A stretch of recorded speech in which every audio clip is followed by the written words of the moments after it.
오늘 말씀 요한 1서 4장 19절부터 말씀 보겠습니다. 요한 1서 4장 19절부터 5장 3절까지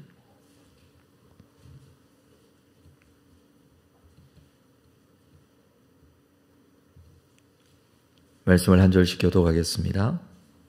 요한 1서 4장 19절 우리가 사랑함은 그가 먼저 우리를 사랑하셨음이라.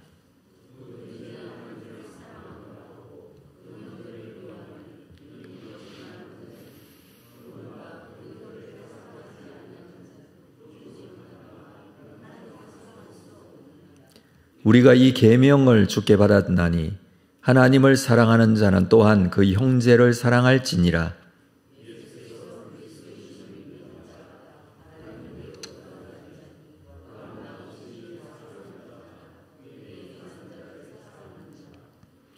우리가 하나님을 사랑하고 그의 계명들을 지킬 때에 이로써 우리가 하나님의 자녀를 사랑하는 줄을 아느니라.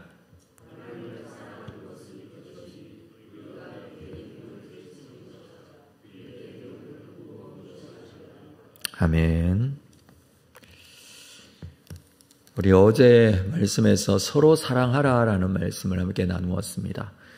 하나님은 사랑이시니 우리가 서로 사랑하는 것이 마땅하다라는 것이었죠.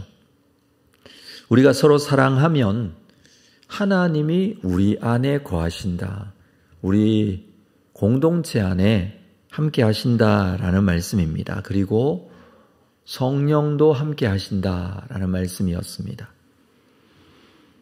이로 인하여 심판을 받지 않는다라는 말씀까지 말씀하셨는데 사실 우리가 이렇게까지 말씀하시는 것은 죄인된 인간으로 이웃을 사랑하고 형제를 사랑하는 것이 그렇게 쉽지 않다라는 것을 의미하는 것이기도 합니다.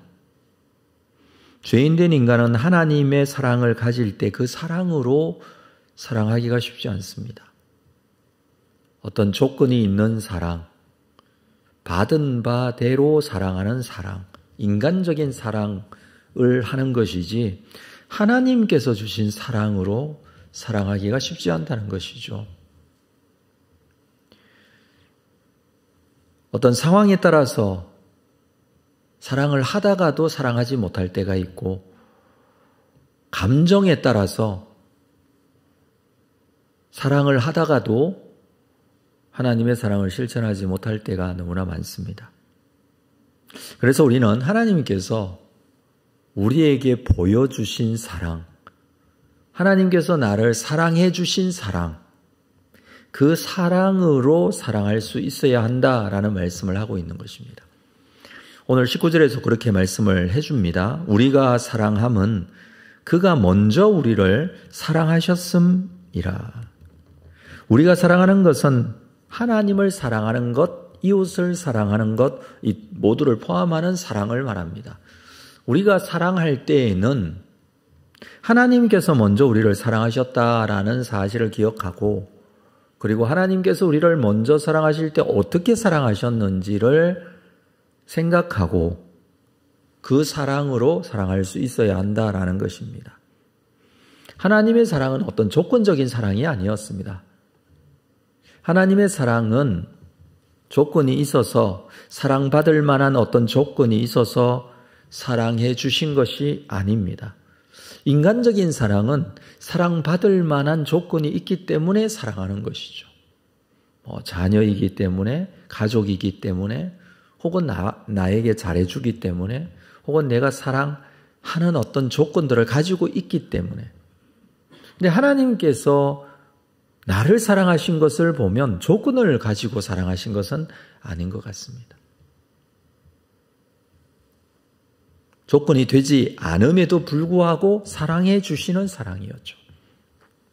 우리가 형제를 사랑하고 이웃을 사랑하는 것은 이런 조건을 따지는 것이 아니라는 것을 말해줍니다.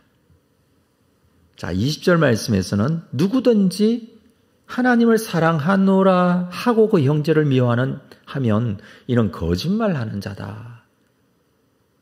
무엇에 대해서 거짓말하는 것입니까? 하나님을 사랑하는 것은 거짓말이다 라는 것입니다. 형제를 미워하면서 나는 하나님을 사랑한다? 그건 말이 되지 않는다는 것입니다. 왜 그렇습니까? 보는 바 형제를 사랑하지 아니하는 자는 보지 못하는 바 하나님을 사랑할 수 없다. 하나님을 사랑하는 것이 사실인지를 알 수 있는 증거, 구체적인 증거를 말하는 것입니다. 하나님을 참으로 사랑하는 증거는 그 형제된 성도를 참으로 사랑하는 것. 그것이 바로 하나님을 사랑하는 것에 대한 증거입니다. 누구든지 하나님을 사랑하느라고 말은 하지만 형제를 미워하는 것, 이것은 거짓이다 라는 것이죠. 하나님이 눈에 보이지 않는다고 그냥 사랑한다고 말은 하지만 그 말은 거짓이 될 수밖에 없습니다. 자, 이 말은 무슨 말이냐 하면 눈에 보이는 형제를 사랑하지 않는 자, 그에게는 구원이 있을 수 없다라는 말이기도 합니다. 하나님을 사랑하지 않는다라는 것은 하나님을 믿지 않는다는 것이고 믿지 않는 것은 구원받지 못하는 것이죠. 그래서 형제를 사랑하지 않는 것은 구원이 없다라고까지 하는 참으로 두려운 말씀이기도 합니다. 예수님도 요한복음 14장 15절에서 너희가 나를 사랑하면 나의 계명을 지키라. 나의 계명을 지키는 자라야 나를 사랑하는 자니 나를 사랑하는 자는 내 아버지께 사랑을 받을 것이요 나도 그를 사랑하여 그에게 나를 나타내리라. 나를 사랑한다면 계명을 지키는 것, 예수님께서 지금 말씀하시는 계명이 다른 것이 아니라 하나님을 사랑하고 이웃을 내 몸처럼 사랑하라 라는 것이죠. 본문 21절을 볼까요? 우리가 이 계명을 주께 받았나니. 하나님을 사랑하고 이웃을 사랑하는 이 사랑에 대한 계명을 주께 받았다.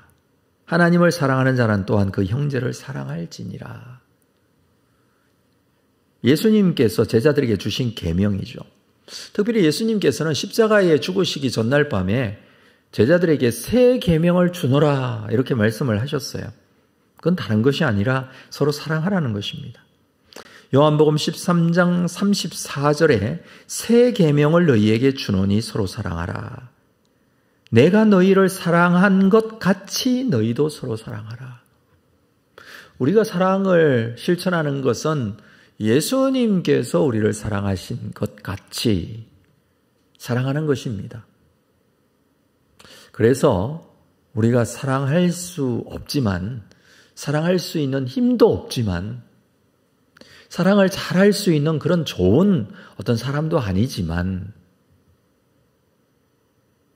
중요한 것은 그럼에도 불구하고 나를 사랑하신 예수님의 사랑, 그 사랑을 다시 생각하고 묵상하고 기억하고 잊지 말고 나는 그렇게 사랑받은 존재라는 사실을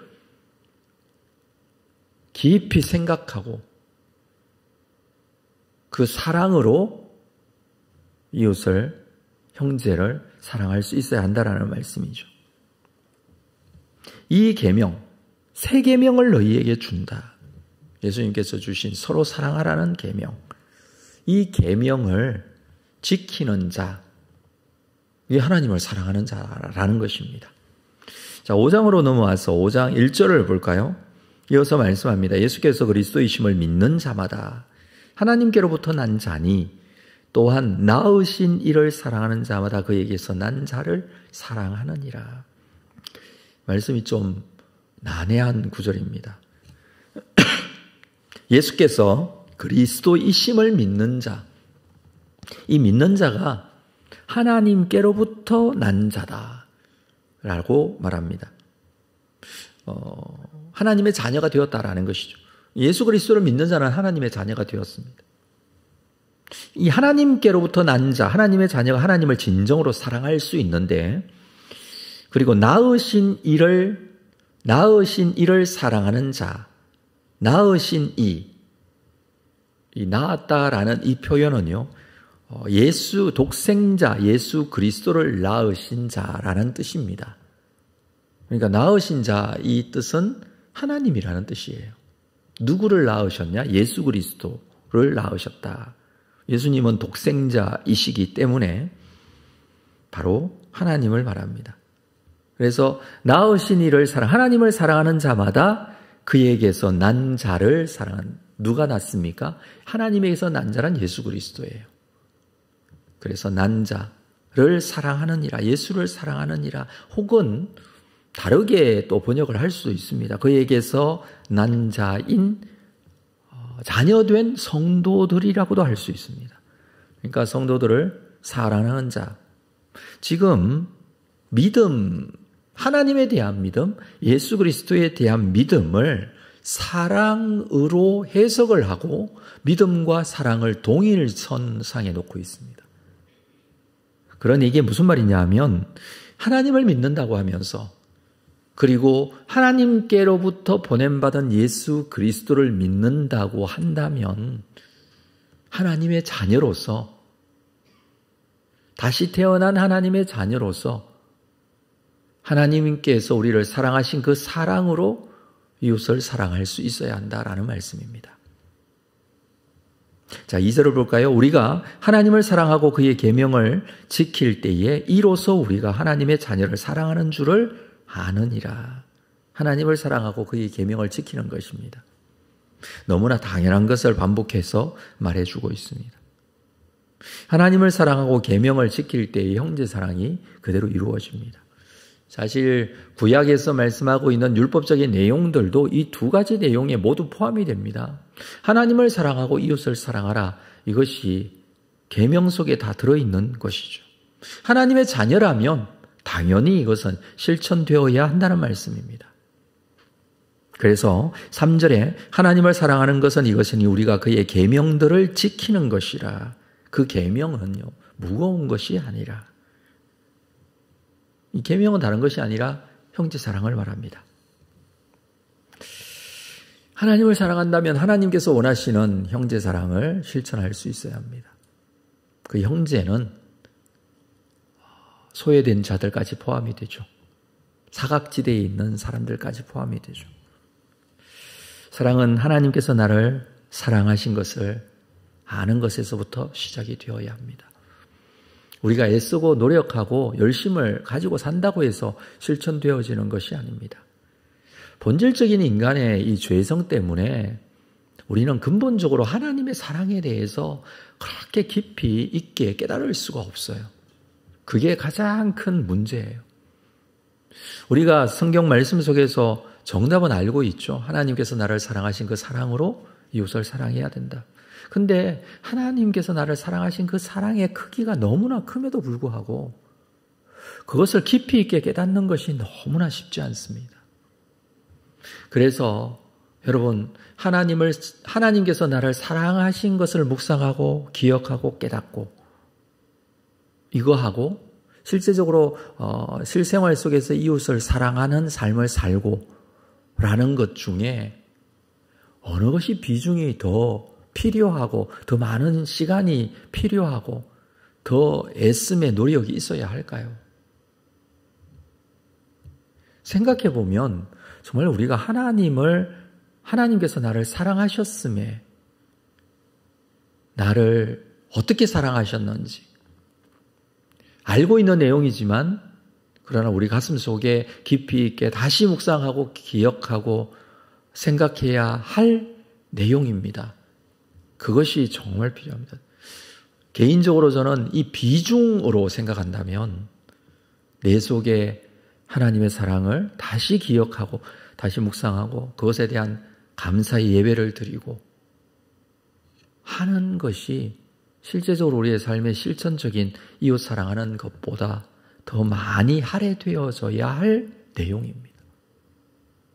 더 깊이 묵상해야 될 내용입니다. 이게 시작이 되지 않으면 이웃 사랑은 실천할 수 없습니다.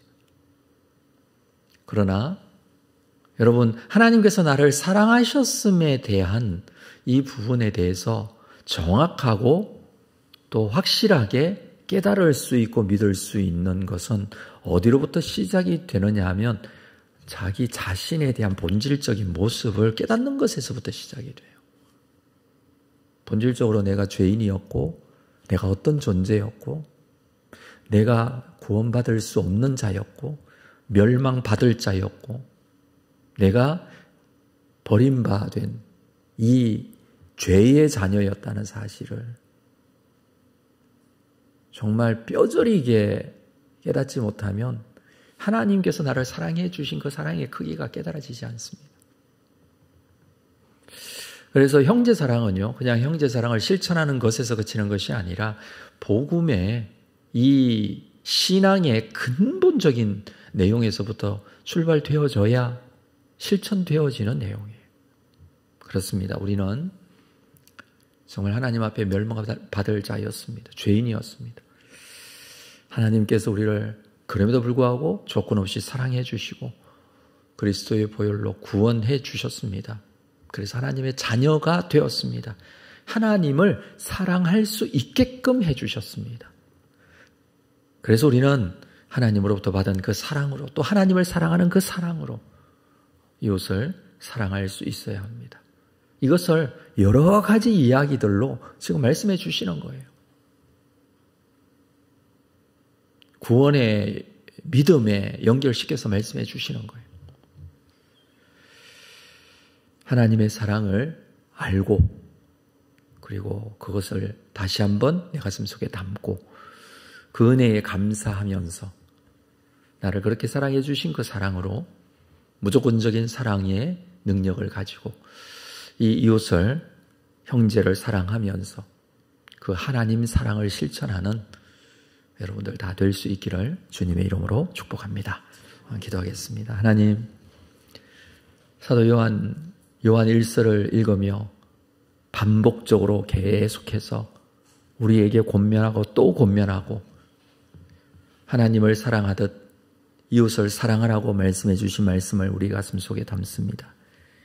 나를 사랑해 주신 그 사랑, 그냥 사랑이 아니라 죽을 죄, 멸망받을 죄에서 구원하여 주신 사랑, 나는 소망이 없었고 아무것도 할 수 없었고 그냥 죽을 수밖에 없는 이 절망의 상태에서 나를 구원해 주시고 나를 사랑해 주시고 나를 자녀 삼아 주신 사랑, 그 사랑을 입은 자로 오늘도 살기를 원합니다. 가슴 속에 이것을 잊지 않게 하시고 그 사랑을 묵상하며 주의 뜻을 새 계명을 주신 그 계명을 기억하고 살아갈 수 있도록 서로 사랑하고 하나님의 사랑을 실천하며 주의 뜻을 이루는 귀한 삶이 될 수 있도록 우리를 붙잡아 주시고 인도하여 주옵소서. 예수님의 이름으로 기도합니다. 아멘.